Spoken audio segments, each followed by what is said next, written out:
Apa kabar pecinta jazz semuanya? Sekarang saya sudah bersama Mas Taufik Raharja, ini dari Prambanan Jazz Festival ya. Kita akan ngobrol banyak karena sebentar lagi ya, di awal Juli akan ada pagelaran Prambanan Jazz Festival 2026. Apa kabar Mas Taufik? Sehat? Alhamdulillah Mas Aji sehat. Oke. Ya, Mas Taufik, sebelum ke event yang tahun ini, mungkin kita sedikit flashback dulu ya. Kalau nggak salah Mhm, kan dimulai tahun 2015 bulan Oktober kalau nggak salah ya, awal mula betul, Prambanan Jazz betul. itu. Mungkin bisa cerita dulu. Dulu awal mula itu sebetulnya apa yang melatar belakangi sehingga menentukan lokasinya di Prambanan dan namanya Prambanan Jazz Festival. Itu pasti ada historinya. Itu bisa Betul. diceritakan Mas Taufik. Iya, kalau mau flashback di 2015 ya, sebenarnya ini tidak kami siapkan sebagai sebuah festival yang besar seperti sekarang. Jadi awalnya itu kami konsep sebagai konser tunggal yang terselenggarakan di salah satu ballroom yang ada di hotel yang ada di Jogja waktu itu. Terus kemudian di wak- di tahun 2015 kami sudah kontrak dengan artis internasional Kenny G sebagai salah satu line up-nya dan eh, atas dasar mungkin karena pertimbangan bisnis ya. Kemudian dari pihak hotelnya membatalkan karena sebenarnya ini adalah eh, pekerjaan bersama kami sebagai selaku promotor terus kemudian disupport dari pihak hotel. Tapi karena apa namanya dari pihak hotel merasa ya mungkin secara demand marketnya tidak cukup kuat, promosinya singkat dan sebagainya seperti itu, akhirnya kami memutuskan untuk konsep itu berubah menjadi outdoor. Jogja di tahun tersebut itu kesulitan untuk mendapatkan venue yang cukup proper dengan kapasitas yang cukup besar gitu ya. Terus kemudian kami memilih dari beberapa tempat itu ternyata jatuh eh, pertimbangannya sebenarnya ada dua gitu. Ada semangat untuk eh, apa namanya memberi apa namanya memaksimalkan ruang-ruang publik yang ada di Jogja dan sekitarnya gitu dan terpilihlah eh, Prambanan dan Borobudur gitu. Tapi secara akses yang lebih mudah untuk dipersiapkan secara infrastruktur itu adalah Borobudur. Kemudian kami memilih Prambanan. Kemudian kami memilih Prambanan itu sebagai venue. Kemudian secara singkat Prambanan kami membuat apa namanya membuat brand Prambanan Jazz Festival, Internasional Musik Festival sebenarnya seperti itu. Kemudian di tahun tersebut kami karena juga pertimbangannya kan karena eventnya harus terselenggara, relasi kami dengan agensi artis luar negeri harus tetap dijaga karena secara bisnis kami juga memperhitungkan kerjasama berikutnya gitu ya. Artis-artis siapa saja akan kami bawa gitu. Kami juga tidak ingin menciderai mereka terkait soal apa namanya kerjasama ini. Akhirnya kami memutuskan untuk menggeser venue-nya menjadi Prambanan Jazz di Candi Prambanan gitu. Ya secara semangatnya akhirnya terus kemudian berubah menjadi apa namanya secara cita-cita kan sebenarnya dari sisi foundernya juga pengen ya melihat bahwa di Indonesia, di negara kita punya banyak potensi eh, lokasi seperti ini gitu. Benchmark di beberapa festival musik atau konser musik yang ada di luar, mereka bisa eh, apa namanya memaksimalkan potensi eh, alamnya, potensi yang dimiliki sebagai background di mana konser atau festival itu terselenggara. Kemudian kami semangatnya itu sederhana itu, tapi akhirnya terus kemudian menjadi semangat yang cukup besar, ada kolaborasi heritage dan musik dan akhirnya jadi banyak nilai-nilai yang mencoba kami masukkan dalam festival ini. Sejarah-sejarahnya sih seperti ya sejarah singkatnya. Jadi akhirnya terus kemudian kami memilih ini menjadi sebuah festival tahunan yang setiap tahunnya selalu ada ini apa namanya perkembangan selalu selalu mencoba mencari format yang pas gitu. Yang tadinya cuman di 2015 cuma satu malam, di tahun kedua menjadi eh, 2 hari dengan 2 panggung, di tahun ketiga menjadi 3 hari dan 2 panggung dan sebagainya. Itu proses sampai dengan tahun sekarang gitu. Ya, menarik Mas Taufik. Artinya bahwa Prambanan Jazz berarti dimulainya 2016 ya, dari cerita tadi ya sampai sekarang. Nah, itu waktu COVID, COVID sempat virtual ya, kalau nggak salah ya, Mas Taufik ya. Tetap jalan tapi Iya, virtual ya, atau gimana? betul. Kalau dimulainya tetap di 2015, Mas. Karena jadi 2015 itu adalah Prambanan Jazz International Music Festival. Oh, oke. eh Kami buat, tapi konsepnya bukan festival yang seperti sekarang ya, konser satu malam gitu aja. Ya, mulai dari sore terus kemudian sampai dengan malam hari gitu di satu panggung saja gitu. Terus kemudian di tahun 2020 pada saat COVID kami tetap terselenggara dengan semangat yang sama. Semua proses produksinya kami lakukan di Candi Prambanan, menghadirkan artisnya, tim dan sebagainya. Cuman hanya bisa dinikmati secara virtual, tidak ada penonton yang ada di sana. Jadi konsepnya live dari Candi Prambanan gitu. Ini Ya, kenapa Mas kami Taufik, lakukan? ini dari Hmm. perjalanan berarti kan kalau 2015 berarti 11 kali ya, sudah 11 sampai Betul, 11. 2000 Jadi 2006 tahun ya. Nah, mm-mm, dari 11 tahun itu apa saja perubahan-perubahan signifikan yang dilakukan mm-mm. oleh teman-teman supaya Prambanan Jazz Festival ini makin ke sini makin bagus? Itu bisa dijelaskan, disampaikan Mas Taufik. Iya. Kalau melihat secara proses perkembangannya Prambanan Jazz Festival sampai di tahun ke-11 kemarin terakhir gitu ya, itu banyak sekali kami melakukan adaptasi, baik itu dari sisi kurasi musiknya, adaptasi dari bagaimana strategi promosinya, strategi time manajemennya, banyak apa namanya eh, kerja-kerja festival yang tadinya kami lakukan eh, apa namanya dengan tim yang bersama-sama kita, istilahnya eh, kita mulai dari nol nih, terus kemudian berangkat mm, maju bersama, terus kemudian sampai di titik ini gitu.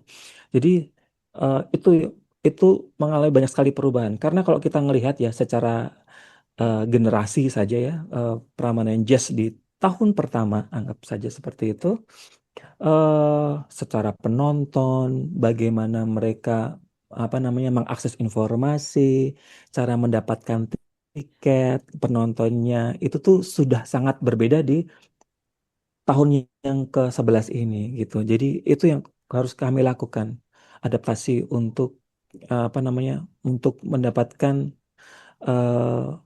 festival yang kami inginkan, dan festival ini juga harus sustain gitu ya, berkelanjutan, dan akhirnya berkelanjutan itu dari banyak apa namanya aspek akhirnya, berkelanjutan dari sisi ekonominya, berkelanjutan dari sisi lingkungannya, berkelanjutan dari sisi lain-lain yang kemudian eh, kami menganggap Prambanan Jazz di tahun tahun-tahun belakang ini sudah mulai eh, di dititipi banyak value untuk disampaikan kepada, karena penontonnya sudah semakin masif, orang banyak datang gitu ya, mau dikasih sesuatu apapun gitu, dan mereka akan welcome gitu tentang eh, apa nilai budaya, tentang nilai lingkungan, tentang eh, nilai-nilai yang kami perlu transfer kepada generasi yang lebih muda gitu ya. Karena secara apa namanya riset yang saya lakukan gitu ya, penontonnya Prambanan Jazz itu range usianya sekarang didominasi di 25 sampai dengan 35 tahun. Tapi konsep festivalnya itu sudah mulai berubah menjadi family friendly festival, festival yang bisa dinikmati oleh semua umur gitu ya. Akhirnya program pun juga beradaptasi. Kita kembangkan menjadi adanya I'm Just a Kid gitu ya. Untuk apa namanya untuk melahirkan bibit-bibit baru musisi-musisi jazz gitu. Musisi-musisi.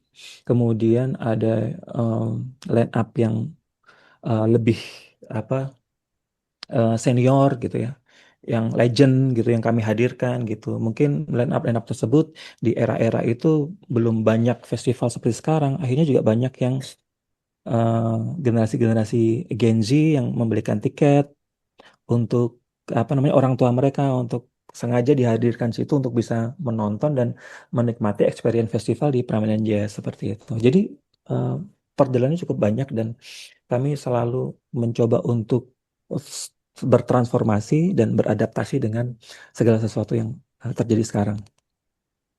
Iya.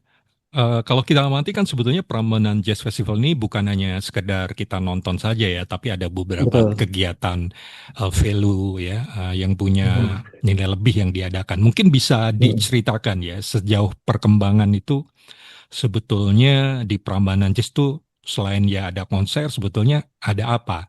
Termasuk Iya. nanti Mhm. disinggung untuk 2026 itu akan ada apa lagi gitu ya? Ada sesuatu yang Mhm. baru nggak gitu ya? Silakan Mas Iya, Taufik. betul. Betul. Menariknya eh, kami bisa bereksplorasi lebih, justru tertantang secara kreativitas menggunakan eh, Candi Prambanan dengan segala term and conditionnya gitu ya. Yang tadinya kami memilih apa namanya ada ikon Hanoman dan Roro Jonggrang gitu, tapi secara perjalanannya evaluasi berjalan tidak saja kami lakukan, tetapi juga dengan Kementerian Kebudayaan gitu ya. Terus kemudian di tahun yang kalau nggak salah dimulai di tahun setelah pandemi gitu sudah tidak bisa lagi menggunakan Hanoman karena Hanoman itu dianggap sebagai bukan dianggap sebagai dewa yang tidak boleh digunakan. Akhirnya terus kemudian kami mengeksplor relief-relief yang di candi gitu sebagai apa namanya bagian dari proses kreatif untuk untuk membuat commission artist. Kami bekerja sama dengan Commission Artist yang tahun lalu dengan Indi Guerrillas, tahun ini dengan Eko Nugroho. Itu sebenarnya merespon relief-relief yang ada di candi, pohon hayat, apa namanya satwa, flora yang ada muncul yang ada di relief gitu. Experience itu sudah memberikan experience yang berbeda perwajahan dari festival. Baik itu perwajahan dari sisi promosinya dan perwajahan dari sisi festivalnya nanti gitu. Akan ada sesuatu karya-karya yang nanti bisa dinikmati penonton Prambanan Jazz Festival. Kemudian experience yang lain yang kami suguhkan itu ada cultural escape ya yang selalu hadir setiap tahun itu perjalanan menuju ke Prambanan Jazz Festival gitu ya akan selalu banyak apa namanya tambahannya. Orang datang karena didominasi yang datang ke Prambanan Jazz Festival itu ternyata bukan orang Jogja, 70% datang dari luar kota yang artinya mereka datang ke sini ya mencoba untuk memberikan sesuatu yang lebih kepada mereka gitu. Tidak sekadar nonton festivalnya, tetapi juga ada sesuatu yang lain yang bisa diekspor di Jogja ini. Ada bisa trip ke Kota Gede, trip ke Malioboro, trip dari candi ke candi gitu. Kalau ngomong soal kompleks Candi Prambanan juga ternyata kan kompleksnya cukup besar dan itu ada banyak candi di sana. Ada Candi Sewu, itu Candi Bubrah dan macam-macam gitu. Jadi bisa ekspor di sana. Kemudian ada MJ Sekit pasti ya, sama kids area yang memang secara segmentasi untuk anak-anak. Terus kemudian untuk orang tua yang memang ingin membawa anaknya, orang tua masih tetap merasa nyaman nonton apa namanya menikmati musiknya, kemudian dan merasa aman juga untuk menitipkan anaknya ke area gitu.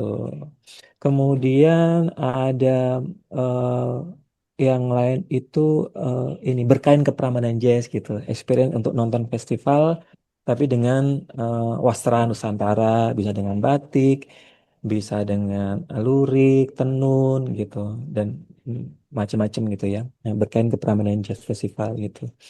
Dan beberapa experience lain yang kami suguhkan ya. Karena kita ngomongin soal apa namanya semangat festival kan artinya ini menjadi melting point untuk eh, lintas generasi dan di situ akan terjadi interaksi di berbagai generasi dan yang kami harapkan ya eh, tidak saja juga menikmati konser apa namanya pertunjukan musiknya tetapi juga soal kulinernya, perbincangannya di sana, ketemu dengan siapa dan siapa gitu itu menjadi sesuatu nilai tambah untuk hadir ke Prambanan Jazz Festival karena konsepnya juga outdoor, nyaman, lapangan rumput gitu ya, background Candi Prambanan gitu, dan experience yang tidak bisa setiap saat dinikmati dan di konser atau festival yang lain seperti itu.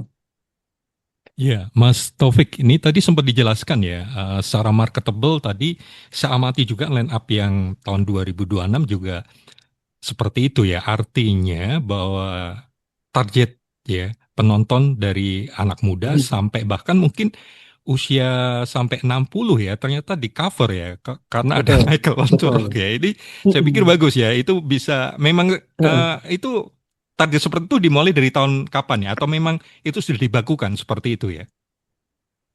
Sebenarnya target itu tuh kami mulai em, di 2019 karena kami merasa semakin tahun demand orang untuk datang ke sebuah festival dan Prambanan Jazz itu semakin tinggi gitu. Artinya ini pasti akan ada apa namanya penambahan penonton dari orang yang tadinya belum pernah nonton karena terus kemudian terpapar informasi atau karena rekomendasi akhirnya terus kemudian nonton gitu.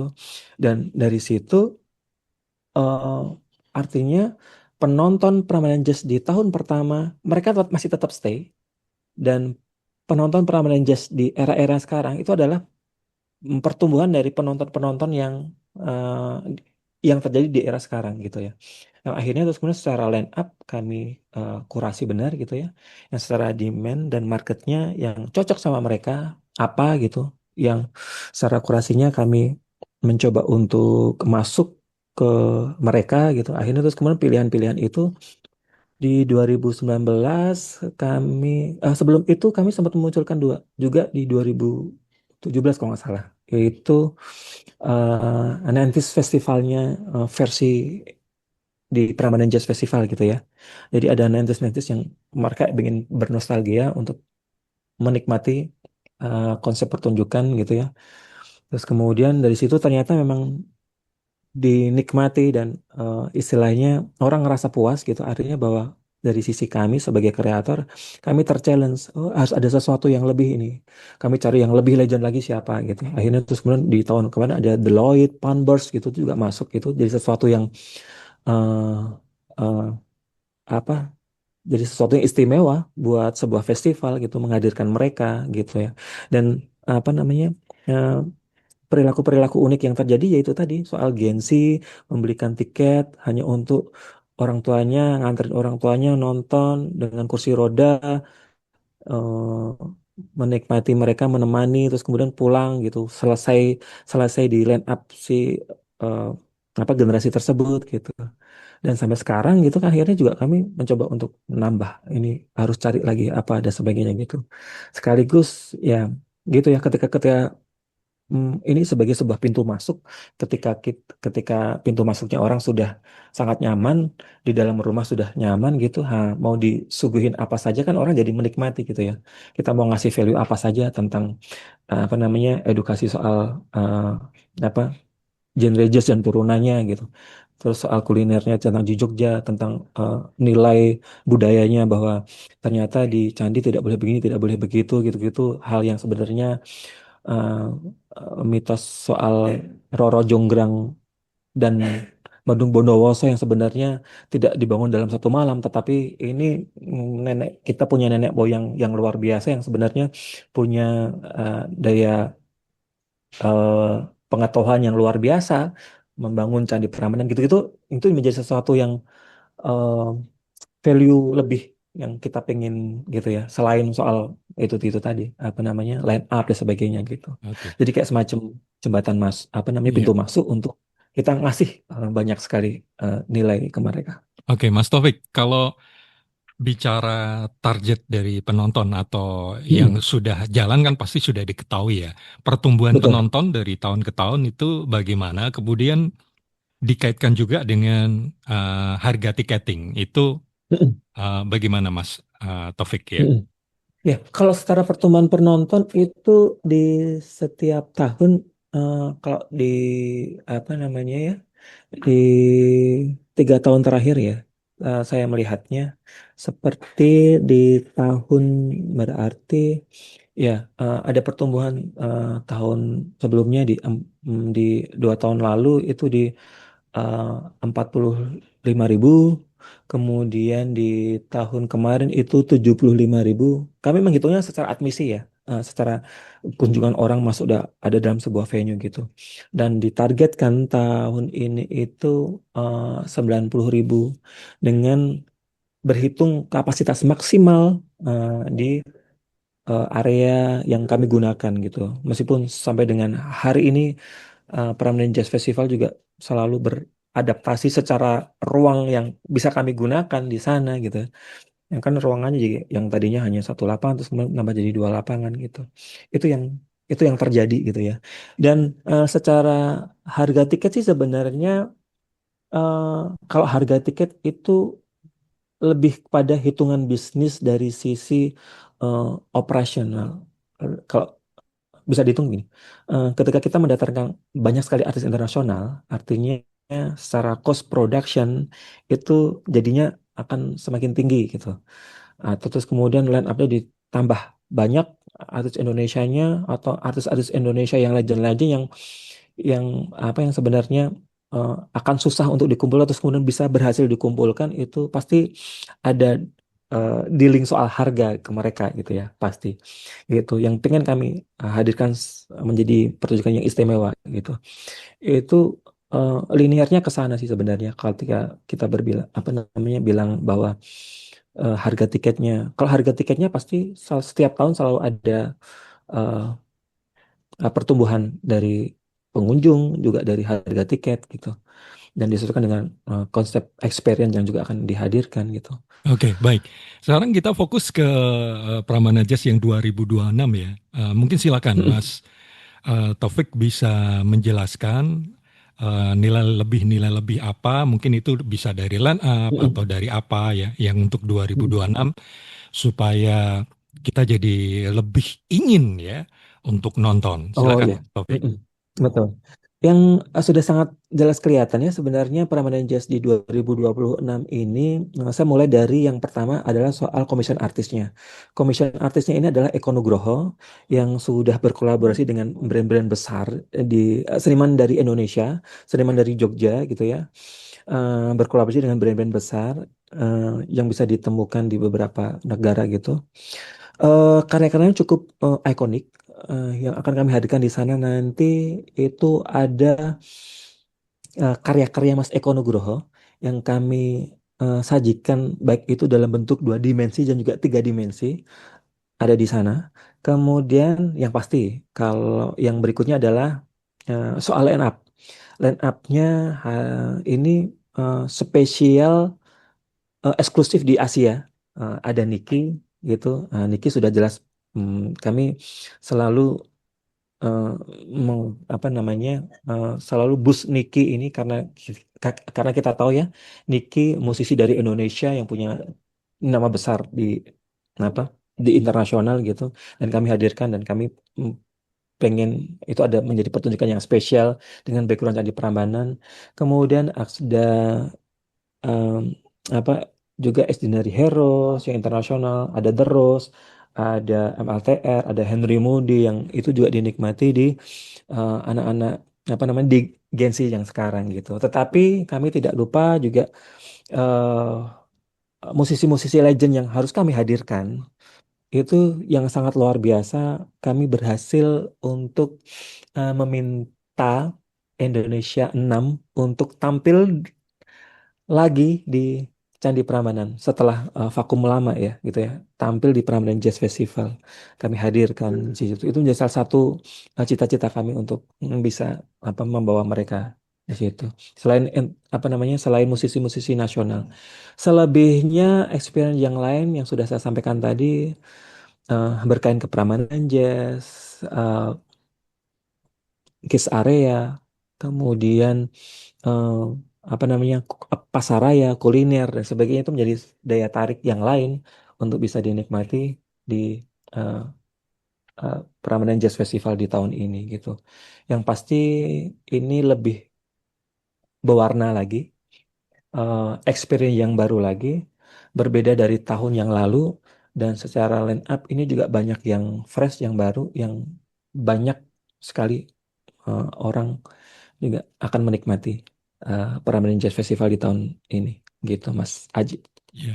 Oh iya Mas Taufik, ini untuk tiket yang nanti ini berapa ya? Kemudian mungkin bisa dijelaskan juga pembelian tiketnya seperti apa ya, biar mungkin Mm-mm. yang belum ya bisa segera Iya. beli tiket.